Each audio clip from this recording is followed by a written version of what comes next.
بسم الله الرحمن الرحيم.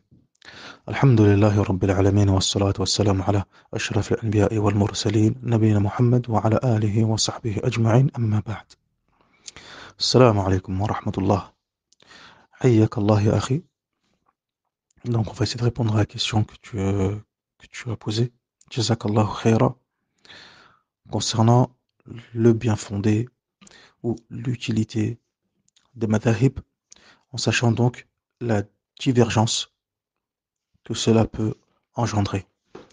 Alors, Akhi al-Habib, si tu te souviens, donc, pour comprendre justement al-madhhab, pour ça, il faut déjà voir son histoire et son origine.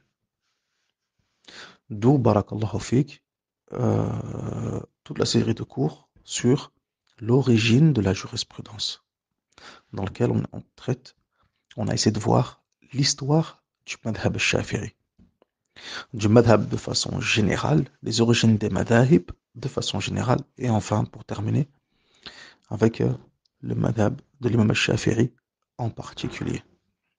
Donc déjà, pour comprendre cela, pour comprendre l'utilité et la raison de la présence de ce madhahib, il faut comprendre et revenir à son origine. On va essayer là de répondre aussi birtissar parce que bon, tout ce qui est en rapport avec l'origine, etc., on a déjà fait toute une série de cours là-dessus. Alhamdulillahi Rabbil Alamin. Mais on va revenir sur un point qui a été évoqué dans la question, à savoir, pourquoi revenir au madhahib? Pourquoi s'entêter à s'accrocher à un madhab en sachant quoi donc pertinemment les divergences que cela peut causer.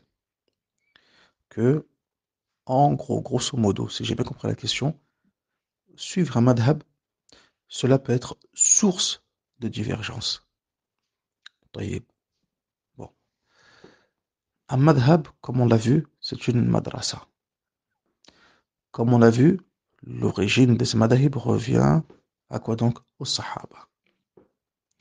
Ce qui amène la divergence, ce n'est pas l'existence de ce madhab, ni l'existence de la madrasa. C'est la compréhension de la mas'ala, du sujet, qui par conséquent, ta vision et ta compréhension de sujet, de celui-ci va résulter quoi donc? Va engendrer toute une série de quoi donc? De règles et de ahkam. Tout simplement. Donnons un exemple. Car il a mentionné l'exemple, un exemple qui est intéressant, c'est qu'à Mecca, on avait un mihrab pour les Hanafis. On avait un mihrab pour les Malikiyya. On avait un pour les Shafi'iyya. Et on avait un pour les Hanabila. Subhanallah. 4 salat al-dhuhr, 4 salat al-asr, 4 salat al-maghrib, ila akhirih. طيب. Mais est-ce que ça c'est le madhab qui a fait ceci ou qui a fait cela? Ce n'est pas le madhab en soi. C'est la compréhension des sujets et des masail. Je vais donner un exemple. طيب. En tant que, par exemple, quelqu'un qui suit et qui a étudié les lois canoniques, les règles de la jurisprudence, le fiqh, selon le madhab de l'imam Shafi'i. Il va voir que dans le madhab, parmi les choses qui annulent les ablutions, ناقض من نواقض الوضوء لمس المرأة الأجنبية بغير حائل, le fait de toucher une femme qui nous est étrangère, sans qu'il y ait quoi donc d'intermédiaire, sans tissu, sans gants ni rien, peau contre peau. Cela annule les ablutions. Conformément au verset أو لامستم النساء, si vous avez touché des femmes. طيب, ممتاز. D'autres, comme Al-Malikiyya, ou bien Al-Hanabila, mathalan, vont dire non, cela n'annule pas les ablutions. Toucher une femme n'annule pas les ablutions. Ils vont regarder le verset et ils vont te dire non, le sens de ce verset signifie, barakallahu fik, avoir des relations intimes avec les femmes. C'est une image, kinaya, le fait d'avoir des relations intimes avec une femme. Comme cela est rapporté, est expliqué par Abdullah ibn Abbas, radra anhuma. Oh, طيب, c'est bon, c'est clair, j'ai compris. Mais les Shafi'i, à ça, ils vont dire quoi? Ah, cependant, Abdullah ibn Mas'ud dit que cela veut dire toucher une femme tout simplement. Le simple bisou, cela aussi annule les ablutions. Et c'est également aussi l'explication donnée par Abdullah ibn Omar, ainsi que son père. Ah, donc ici dans cette mas'ala, qu'est-ce qu'on voit? On a deux compréhensions différentes. Des sahaba, des sahaba, qui ont expliqué le même verset, mais avec deux explications différentes. Toi, si tu es un élève d'un de ces sahabis, et comme on a vu dans l'explication de l'origine du fiqh, on avait mentionné quoi donc? Que les sahabas sont dispersés dans les différentes contrées du monde islamique. Par conséquent, chaque ville avait des madrasas. On ne parlait pas à l'époque de madhab, mais on parlait de madrasa. La madrasa de Koufa, de l'Irak, la ville de Koufa, celle de Abdullah ibn Mas'ud. Abdullah ibn Mas'ud était de cet avis. Les élèves de Abdullah ibn Mas'ud étaient de cet avis également. Les élèves de ses élèves, comme Ibrahim an-Nakha'i, rahimahullah ta'ala également, étaient de cet avis. Par contre, on avait d'autres qui étaient à Mecca, ou bien d'autres qui étaient à Medina, qui étaient des élèves de ces d'autres sahaba, comme des élèves de Abdullah ibn Abbas, et d'autres, etc., qui, eux, eh ben, n'étaient pas de cet avis. Donc, forcément, ceux qui ont hérité de ce savoir, notamment comme l'imam Malik, rahimahullah ta'ala, ou comme d'autres parmi les fuqaha, et la akhirihi, forcément, ils vont avoir une opinion qui va être différente de ceux qui ont hérité de l'héritage de Abdullah ibn Mas'ud. Donc ici, la divergence, ou ce qui crée des différends, c'est pas le madhab en soi proprement dit, mais plutôt comment les sahaba, radhiyallahu anhum, ils ont compris les masail. Et ça encore, c'est dans des sujets où on a un texte et des propos des sahaba. Mais dans les textes où on n'a rien, où on n'a pas de parole de sahaba, alors là, on peut avoir aussi encore également des divergences à ce niveau-là. Des divergences des fuqaha et des ulama qui vont faire des ijtihads. Et là, les compréhensions des récits peuvent être totalement différents en fonction d'un alim, d'un savant et un autre. طيب. Mais est-ce que cela, barakallahu fik, enlève la légitimité de suivre ou d'avoir une position conformément à sa compréhension? Conformément, quand je dis conformément à sa compréhension, ça veut dire la compréhension des sahaba, طيب, ou bien conformément à un ijtihad donné basé sur les nusus faits par quelqu'un, par un grand savant, un alim mujtahid, qui a les outils nécessaires pour faire un tel effort d'ijtihad. Ben, les fuqaha ont répondu que na'am. Et ils se sont basés sur un récit qui est rapporté par l'imam al-Bukhari et l'imam Muslim, rahmatullahi alayhima, où le prophète sallallahu alayhi wa sallam a envoyé un groupe de sahaba. Il a envoyé un groupe de sahaba et il leur a dit quoi donc? Ne priez pas salat al-asr que lorsque vous êtes arrivé à Banu Qurayza. Le hadith, il est connu, il est marouf, il est sahih. La tusallu salat al-asr illa wa antum fi Bani Qurayza. Si ce n'est lorsque vous serez à Banu Qurayza. Illa fi Bani Qurayza. طيب, mumtaz. Donc ce groupe de compagnons, ces sahaba, radhiyallahu anhum, se sont déplacés et sont partis à Banu Qurayza. Sur le chemin, le temps de Salat al-Asr est arrivé. Le temps de Salat al-Asr est arrivé. Un groupe de compagnons, on va dire que ce groupe-là, ce sont des Shafi'i, mathalan. Un groupe de compagnons a dit, c'est Salat al-Asr, il faut prier. Pourquoi? Parce que Salat al-Asr. Et alors, ma huwa ad-dalil? قال الله تبارك وتعالى إن الصلاة كانت على المؤمنين كتابا موقوتا. Certes, la prière a été prescrite pour les croyants à des temps déterminés. Salat al-Asr, musalli. L'autre groupe, on va dire par exemple, ce sont les Hanabila. Mathalan, des Hanabila. Là, nous on ne prie pas. Pourquoi? Le prophète sallallahu alayhi wa sallam a dit ne priez pas que si vous êtes arrivé à Banu Qurayza. Amr min al-Nabi sallallahu alayhi wa sallam. C'est un ordre du prophète sallallahu alayhi wa sallam. Wal amru yaqtadi al-wujub. Et l'ordre implique l'obligation. Si on nous dit de prier à Banu Qurayza, on prie à Banu Qurayza. Khalas. Machi. Les Shafi'is ont prié. Mais dis-toi, c'est Makkah. Les Shafi'is ont prié à ce moment-là. Allez, on est à Makkah. Ils ont prié. Les Hanabila, eux, sont sur le côté, ils n'ont pas prié. Le deuxième groupe de Sahaba, il a dit non, non, non, non, non, nous on prie pas. Le prophète sallallahu alayhi wa sallam a dit on prie à Makkah, on prie à Banu Qurayza, nous on prie à Banu Qurayza. Là, nous sommes. Une fois arrivé à Banu Qurayza, là, le deuxième groupe de Sahaba, que j'ai imagé, entre guillemets, comme étant les Hanabila, ils ont prié. Là, j'ai les Hanabila, j'ai appelé les Ahnaf ou Malikiya, etc. À ce moment-là, ils n'existaient pas. Mais en fait, c'est pour pouvoir transposer deux situations, imager et comprendre ensuite pourquoi, à ce moment-là, à cette époque que tu as mentionnée, pourquoi certains ont agi de cette façon. Après, on verra si c'est légitime ou pas, etc. Ça, c'est un autre sujet. Mais les raisons, pourquoi? Bon, une fois que cette situation s'est produite, ils sont revenus et ils ont raconté le récit au prophète sallallahu alayhi wa sallam. Quand ils ont raconté le récit au prophète sallallahu alayhi wa sallam, est-ce que le prophète sallallahu alayhi wa sallam les a critiqués? Est-ce qu'il a critiqué un groupe ou bien disputé l'autre groupe? Abadan. Pourquoi? Car les deux ont fait un ijtihad basé sur quoi donc? Sur un dalil shara'i. Par contre, il n'y a qu'une seule vérité. Aïwa, il n'y a qu'une seule vérité. Et le groupe qui avait prié à ce moment-là, à l'heure, le groupe de Sahaba qui avait prié à l'heure, ils avaient vu juste sur la mas'ala. Le prophète sallallahu alayhi wa sallam a donné raison à ce groupe-là. Mais, en même temps,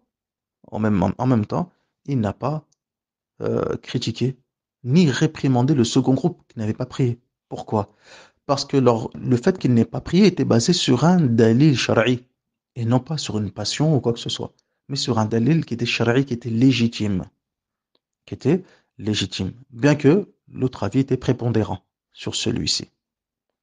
D'où la parole de l'imam al-Nawawi, rahimahullah ta'ala, dans son explication de ce hadith dans Sahih Muslim, où il dit que ceci est une preuve claire sur le fait que il est possible de comprendre le hadith, que le hadith il peut avoir un mafhoum, une compréhension autre que celle de le sens apparent et textuel. Il y a un mafhoum, on a ce qu'on appelle le mantuq, le sens textuel, proprement dit, ma dalla alayhi al-lafdh fi mahall nutqi, et on a aussi al-mafhoum, ma dalla alayhi al-lafdh fi ghayri mahall nutqi, le sens donné par les mots, par cette phrase, mais qui n'est pas apparent. Al-mafhoum, qui est déduit, qui est compris. Et si ce qui était compris, c'était quoi donc? C'était de se dépêcher. C'est ça que voulait le prophète sallallahu alayhi wa sallam. Donc, et dans les deux cas, on voit aussi la légitimité de ces deux formes de compréhension. Comme dit l'imam al-Nawawi, rahimahullah, fi al-Minhaj. Al-Minhaj, pas Minhaj al-Talibin, Minhaj, Sharh Sahih Muslim ibn al-Hajjaj. L'explication de Sahih Muslim. Il dit donc, on voit aussi la légitimité de ces deux types de compréhension. À savoir, al-mafhoum, déduire des statuts juridiques, des prescriptions juridiques, en fonction de ce qui est sous-entendu des propos du prophète, sallallahu alayhi wa sallam, ou bien du verset, tout comme il est tout à fait légitime, et c'est la base, de toute façon, c'est la base, de prendre les textes de façon apparente et textuelle, proprement dit. Tamam? Taïb. Donc, quand on regarde bien la mas'ala, ici on voit que le problème en soi, c'est pas forcément le fait de suivre, barakallahu fik, le madhab, mais c'est la compréhension qu'on va avoir des nusus et des textes, barakallahu fik, qui va engendrer, jazakallahu khairan, eh ben, une divergence d'opinion tout simplement. Tout simplement. Par conséquent, moi en tant que shafi'i, mathalan, en tant que shafi'i, je sais que toucher une femme annule les ablutions. Moi, j'ai un homme ici qui est Hanbali. Et je l'ai vu, par exemple, je sais pas moi, toucher la main de sa femme et tout, etc. Et il vient, il prie devant moi. Pour moi, sa prière, elle n'est pas valide. Pour moi. Tamam. En tant que musulman, en sachant que le Shafi'i, que pour moi, je suis convaincu que toucher, barakallahu fik, toucher une femme qui est étrangère, même fût-elle mon épouse, cela annule les ablutions. Pour moi, je ne peux pas prier derrière une personne qui n'a pas les ablutions. Si on reprend la logique de fonctionnement de la mas'ala. Taïb. Donc, qu'est-ce que je vais faire? Eh ben non, moi je prie pas. Moi, je suis un maliki. Pour moi, la basmala, dans Bismillahir Rahmanir Rahim, c'est pas un verset du Coran. C'est pas un verset du Coran. وهذا ليس من القرآن, etc. إلى آخره. طيب. Or, les Shafi'iyya, Eux, ils disent que c'est un verset du Coran, wa huwa min al-Qur'an, wa huwa ayat min al-Fatiha, etc., etc., etc., etc., etc. Comment je peux prier derrière une personne qui rajoute un harf et qui est convaincu que euh, ce harf est un harf du Coran? هذا لا يمكن. Cela n'est pas possible. وهكذا. Tu vois ce que je veux dire? Et etc. Bien que en réalité, barakallahu fik, normalement, bien que j'ai la conviction que cela ne m'empêche pas de prier derrière un Hanbali ou derrière un Maliki ou vice-versa. Étant donné que personne parmi les A'imma et le Fuqaha ont dit une telle chose. On dit que la prière derrière une personne qui croit que ceci elle n'est pas valide, la prière demain, etc. Abadan. Comme, jamais entendu l'imam Ahmed dire, rahimahullah ta'ala, les ablutions des Shafi'iyya, elle n'est pas authentique, elle n'est pas valide. Étant donné qu'ils font pas l'essuyage sur toute la tête, mais ils font uniquement une partie de la tête. Donc leur wudu, il n'est pas sahih. Leur tahara, leur purification, elle n'est pas sahiha. Par conséquent, on ne prie pas derrière eux et leur prière, elle n'est pas valide. Là, abadan. Personne n'a jamais dit ça. Abadan. Parce qu'ici, on a ce qu'on appelle mura'atul khilaf. On prend en considération la divergence. Tout comme a fait le prophète sallallahu alayhi wa sallam avec les deux groupes de sahaba. Il leur a pas dit, oh, ce que vous avez fait, c'est grave. Votre prière, elle est batila. Vous avez pris votre salat en dehors de son temps, etc. Toubu ilallah azza wa jal. Repentez-vous à Allah, tabaraka wa ta'ala, de ce que vous avez fait. La abadal. Eux, ils ont eu raison. Eux, ils ont eu raison. Mais l'avis le plus juste, c'est celui qui a prié. Les deux, ils ont eu raison du point de vue de l'effort d'interprétation ou de compréhension plutôt du texte. À ce niveau-là, les deux, ils ont eu raison, car les deux sont appuyés sur des preuves légitimes. Cependant, la vérité est qu'une. Ceux que avaient prié, c'était ce qu'il fallait faire. Ara'ayt. Et ça n'a rien à voir avec le madhab ou pas le madhab. Rien à voir avec madhab ou pas le madhab. On peut prendre des personnalités contemporaines d'aujourd'hui, qu'on a entendues, etc., et qui sont pas des personnes, on va dire, connues pour être attachées à un madhab en particulier ou autre. Bien au contraire. Bien au contraire. Taïb. On peut prendre par exemple le cas de Cheikh Mohammed Nasruddin Albani, rahimahullah ta'ala. Taïb. Connu. Lui, pas de madhab. Au contraire, justement, il reprochait à certains de ses contemporains, notamment certains savants d'Arabie, etc., d'être sur un madhab. En l'occurrence, le madhab de l'imam Ahmad ibn Hanbal, rahimahullah ta'ala. Donc on avait Cheikh Al-Albani qui, lui, pas de madhab. Il n'y a pas de madhab, on prend directement la compréhension des salaf al-salih, des sahaba, des tabi'in, atba' al-tabi'in, et à partir de là, on regarde c'est quoi le plus prépondérant, al-tarjih. On a un autre savant aussi également. Pareil, qui a cette même vision des choses, etc., au Yémen. Al-Sheikh Muqbil ben Hadi al-Wadi'i, rahimahullah ta'ala. Ces deux savants sont connus pour être des grands savants dans le hadith, spécialisés dans le hadith, tashrih al-hadith, wa tad'if, etc. Vérification des hadiths au point de vue de authenticité ou de faiblesse, etc. ila akhirih. Tayyib, mumtaz. Et ben, quand on regarde bien, eh ben, ces derniers avaient des positions totalement différentes sur certains sujets. Pourtant, ici, c'est pas une question de madhab, pas madhab. Du tout. On sait que Cheikh Al-Albani, par exemple, il voyait l'interdiction pour la femme de porter de l'or fermé. De l'or cerclé fermé, c'était interdit pour Cheikh Al-Albani, rahimahullah ta'ala. À la femme. Cheikh Muqbil ne voyait pas ça du tout comme étant interdit. La ba's, mashrou'. Tamam. Et pas de mal là-dessus. Cheikh Al-Albani, il voyait l'interdiction de jeûner le jour du samedi mutlaqan. Excepté si c'est Ramadan ou autre, etc. Quelque chose d'obligatoire. Cheikh Muqbil, non. Pas du tout. Pourtant, ni l'un ni l'autre a un madhab. Bien au contraire. Bien au contraire. Eux, c'est pas de madhab, c'est on prend directement salaf al-salih, etc., la source, etc., et la akhiri. Et même pour certains, ils ont amené les arguments que tu as évoqués dans ta question, à savoir, et c'est ça qui est blâmable en soi, en réalité, c'est quoi donc? C'est le suivi aveugle. At-ta'assub al-madhabi. Ça, c'est madmoum. Ça, par contre, c'est blâmable. Ata'assub al-madhabi, ça, c'est blâmable. Rester fermé sur un madhab, je reste comme ça, c'est le haqq, je n'en sors pas, dans aucun cas, etc. Je n'accepte pas, même si le dalil me parvient, qui est clair, qui est évident, wadih, etc. Là, ça, par contre, c'est blâmable. Et d'ailleurs, c'est la raison pour laquelle, en l'occurrence chez les Shafi'iyya, mathalan, on trouve des grands imams comme l'imam al-Nawawi, rahimahullah ta'ala.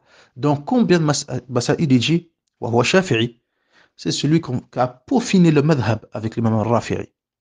Un cheikh al-madhab, l'imam al-Nawawi, rahimahullah ta'ala. Et pourtant, dans combien de sujets il dit, ça c'est le madhab, c'est vrai, c'est l'avis de référence dans le madhab. Walakin al-mukhtar, mais l'avis que je choisis, kada wa kada wa kada. C'est comme ça, comme ça, comme ça. هذا هو المعتمد ولكن المختار كذا وكذا وكذا. Ça c'est le madhab, certes, c'est vrai. C'est l'avis du madhab, c'est ce qu'ils disent. Mais moi, je choisis, c'est comme ça, comme ça, comme ça, du point de vue du dalil. إلى آخره. Dans plein de masaïl. Dans plein de masaïl. Donc, l'apprentissage au départ, l'enseignement par la suite, c'est une chose. Ensuite, quand on a les moyens de pouvoir vérifier les sujets et de pouvoir faire des recherches et regarder le bien fondé des masaïl, ce qu'on appelle la tahqiq, ça c'est autre chose. Ensuite, les moments où il faut faire des fatawa et tout, etc., et la akhrihi, ça encore une fois, c'est autre chose. Ça encore une fois, c'est un autre domaine. D'ailleurs, il y avait un cheikh du Yémen, de la ville des Abides, de la région de Hadramaut. Et Hadramaut, on sait que c'est un grand fief parmi les fiefs des fuqaha shafi'iyya. Il avait écrit une risala au qudah, au juge de Hadramaut, pour qu'il change d'opinion sur un sujet qui était un sujet de référence dans le madhab, mais en raison de quoi donc? De la difficulté et de la contrainte d'appliquer un tel avis, il leur a demandé de changer d'opinion, d'opter pour une opinion qui était autre dans ces situations-là. Et il y en a même un qui a répondu, qui a dit, si l'imam al-Shafi'i, rahimahullah ta'ala, était vivant à notre époque et il aurait vu le sujet comme il est, la afta bi khilafihi. Il aurait donné une autre opinion que celle-là. Ra'aytum? Sauf Cave. Donc la question, la problématique, j'essaie d'être court, mais subhanallah, ça fait déjà 20 minutes, mais bon, j'espère que ce sera au moins utile et moufid, bi'idhnillahi azza wa jal. Donc, la mas'ala, c'est pas le madhab. Parce que le madhab en soi, il faut voir ça comme un professeur. Enlève le mot madhab et dis-toi, j'ai un professeur. Tout simplement. Quel qu'il soit ce professeur. Par conséquent, tu vas suivre les opinions de ce professeur. C'est la façon de voir, de comprendre la façon et la compréhension des textes scripturaires, min al-kitab wa sunnah, ainsi que les affaires des sahaba, mais sous l'angle de vue de ce professeur. Mais est-ce que l'angle de vue du professeur est universel et commun à tous les autres? Non. Abadan. Ton professeur, lui, va être d'avis, par exemple, que, comme on l'a dit tout à l'heure, toucher une femme, ça annule les ablutions. Ah non, moi j'étudie avec un cheikh qui était d'avis que toucher, ça annule pas les ablutions. Aïwa. Petite divergence. Petit différent. Et ça, c'était présent à l'époque des Sahaba. Quand on a demandé à Abdullah ibn Amr ibn al-As, radallahu anhuma, concernant le ghusl de la femme, si elle a des tresses et tout, etc. Elle a dit qu'il faut qu'elle enlève toutes les tresses, il faut qu'elle les enlève, les unes après les autres. Quand cela est venu aux oreilles de Aïcha, radallahu anha, qu'est-ce qu'elle a répondu? Elle a dit, pourquoi il leur demande pas de se raser la tête tant qu'il y est? Moi, j'étais avec le prophète sallallahu alayhi wa sallam et il m'a jamais demandé de faire ça. Ra'aytum? Chouft? Abdullah ibn Amr al-As et Aïcha radallahu anha. Deux compagnons du prophète sallallahu alayhi wa sallam. Deux opinions différentes sur une mas'ala. Bon, là, il y avait Aïcha qui était vivante, qui était présente, etc. Donc, la fatwa elle a pu parvenir. Mais si Abdullah il aurait été à l'autre bout du monde et Aïcha à l'autre bout du monde, alors on aurait eu quoi donc? On aurait eu deux positions différentes sur cette même mas'ala. Car Abdullah ibn Amr ibn al-As, il aurait eu des élèves, et Aïcha, elle a des élèves, et leur héritage se transmet, leur compréhension des textes, des propos du prophète sallallahu alayhi wa sallam se transmettent à leurs élèves, et cela nous aurait été parvenu de cette façon-là. Et comme on a dit, les madahib, justement, tous les madahib et les 4 qui sont restés à travers le temps, car il y en avait d'autres également, ne sont que des héritages de ces différentes madaris des sahaba.